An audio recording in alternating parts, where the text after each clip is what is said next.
Hello, we're going to be brief today. We're going to talk about what really cannot be talked about because it's beyond words. Absolute truth. God is.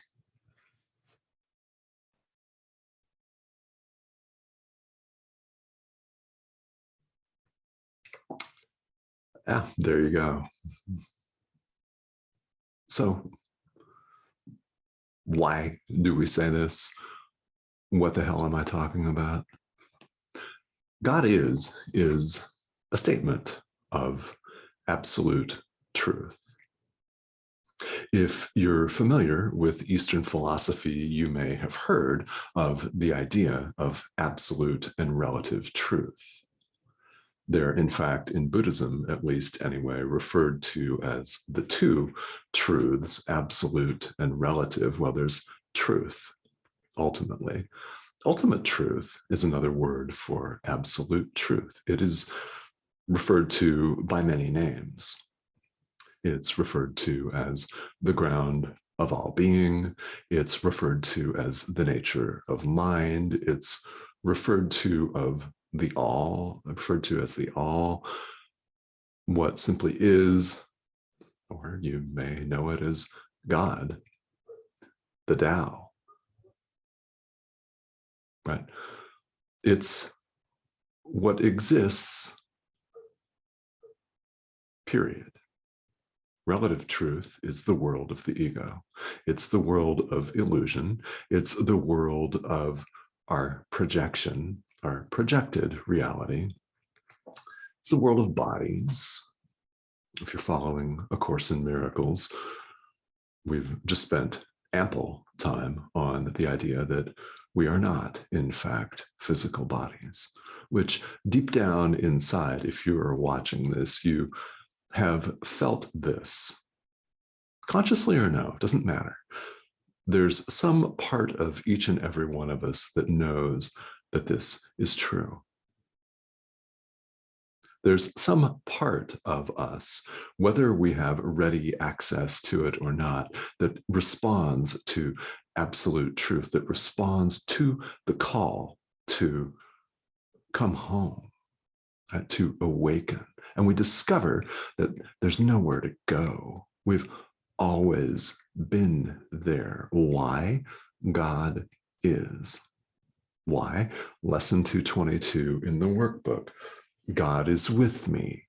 I live and move in him. What I've always found interesting about the Course in Miracles statement, God is that absolute truth is, in fact, beyond words completely. It's experienced. It's beyond words. It's beyond concepts. It is love. It's God. It's oneness.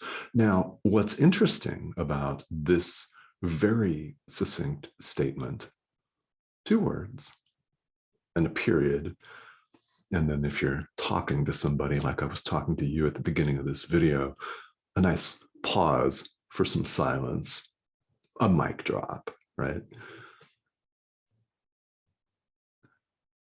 What's really interesting to me, and that I've always thought was completely brilliant, is the fact that this statement, God is, implies, in fact, it instructs us, it's a teaching that nothing else is.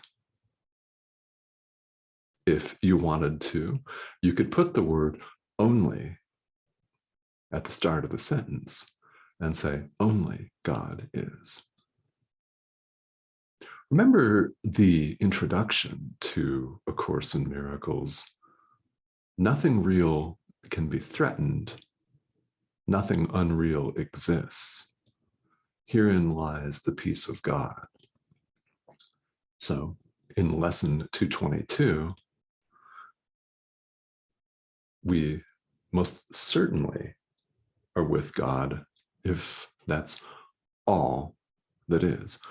We live and move in him if he, or it, she, they're just words. If God is all that is, then we quite clearly live and move in God. Yes? This series of exercises in the workbook really aim to go beyond words. And what we do here today is we sit quietly. Isn't that wonderful? Isn't that a wonderful gift to give yourself, to drop the drama, even if it's just for a few moments, and rest? Take a rest. You've earned it, right? Each of us has. Yeah, we've all earned it. It's a need, right? And we should give this gift to ourselves to rest in peace with God for a little while. Doesn't matter how long it is. If you're able to devote a significant amount of time today to this practice, then do it. If all you have are 15 seconds, that's perfect. Just do that. It's enough. It's a profound healing gift to give yourself. And as we know, when you give a healing gift to yourself, you give that same healing gift to the entire world. And conversely, it's not really conversely, flip that around. You give a gift of healing to the entire world. You give it to whom? Yourself. Yeah. You have more than earned the right to sit in peace and just rest for a while and let God speak to you. What will your message be? I don't know. But if you don't take the time to sit in peace, in the peace of God, if you don't take the time to drop the worldly distractions to the best of your ability and sit in quiet and stillness and await an answer and await God's word, then you'll never know what your particular message is going to be.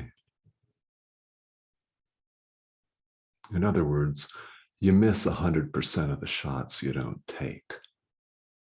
I've always loved that quote. So true, isn't it? No spiritual practice, no awakening.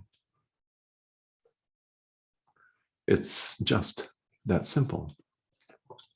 No forgiveness, no awakening. No extension of love, no awakening. I know that makes sense because it makes sense to each and every one of us on a gut level. So the question then becomes, will we put that into practice? And that is what we're being invited to do here in part 2 of the workbook.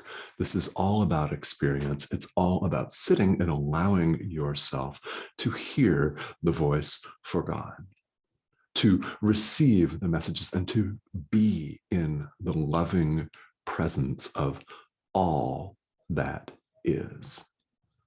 All right, be seeing you.